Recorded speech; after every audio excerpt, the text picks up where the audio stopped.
تنهض في الآفاق الشامخات زمرتي لبيك لبيك لبيك. كلا والله لا يخزيك الله.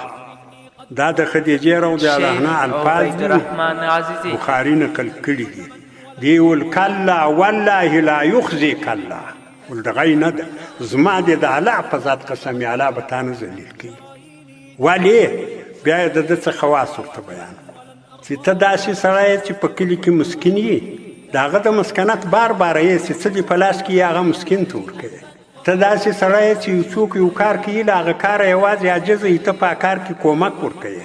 او ته داسې سړی چې میلمه پالنه کوې، میلمه راسي د هغه ښه احترام کوې. او کومه پیښه چې وسي چې د هغه کومک ناروا نه وي، ته د هغه کومک کوې. نو دا خو ته یو خیرخوا سړی یې په کلي کې. داسې خیرخوا داسې اخلاق والا سړی چې هغه نه لیونی کېږي، نه په خدمت کې مانده راځي.